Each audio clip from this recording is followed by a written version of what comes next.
Magandang hapon po sa ating lahat. Marami pa tayong available no na quail table eggs po, no? So, prices po kapag more than 100 pieces ang kukunin or 100 pieces and up, meron po tayong free, no, or discount, no? Tayo nang bahala mag-usap. And then ito intended for incubation na po to ngayon, no? At maglalagay na po tayo ng ating mga quail fertile eggs sa ating incubator, no? So pupunuin natin 'yan. All right? So tara. Manguha tayo ng mga itlog. Ang dami, marami silang itlog, no? Dito muna tayo sa baba. Oh, ha? Ayan, oh. Ang dami, oh. So mamimili pa tayo rito po, no, ng may ilalagay natin sa ating incubator. Ayan, o. Oh. Tingnan nyo naman yan. Men. Money.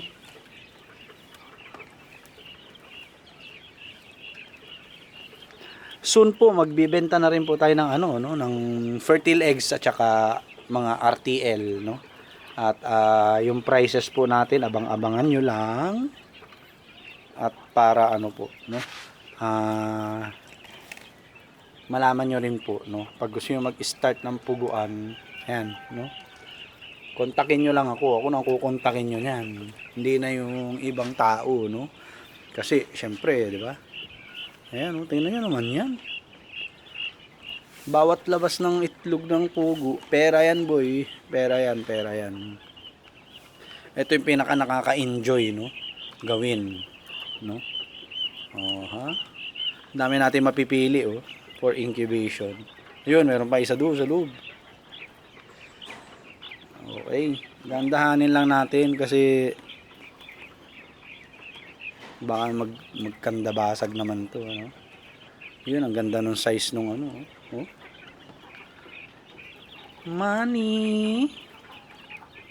Come on, money. Kailangan kita.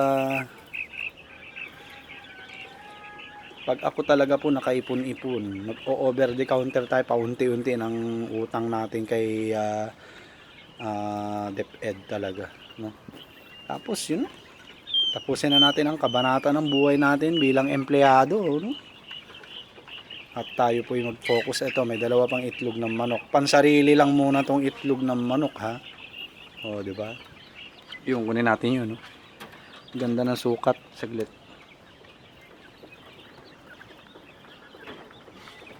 Ano ba to?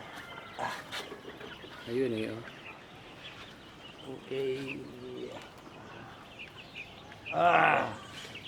Aray. Okay. Ayan, no?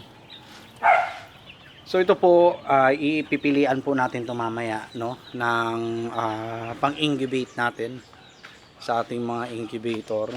Dalawa yung pupunuin nating incubator.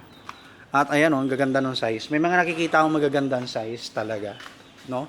So, yun. Mamaya pilian po natin to. Samahan nyo po ako. Ganun ulit sa dati, no? Magsusort ulit tayo. At maglalagay na rin po tayo ng itlog sa ating incubator, no?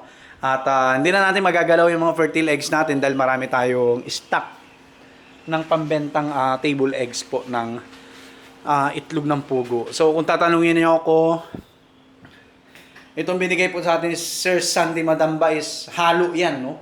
Meron diyang itlog na fertile at saka hindi po, no? So yan, take at your own risk. Kung gusto nyo bumili sa akin at ma-incubate nyo, pwede naman. Pero huwag kayong aasa na mataas ang percentage ng pagpisa dahil naghalo-halo na po sila dyan. Alright? So, yun, no? Kung bibili kayo ng fertile egg sa akin na, no?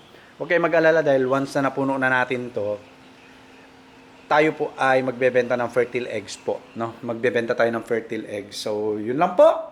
Magandang gabi sa atin lahat. Peace!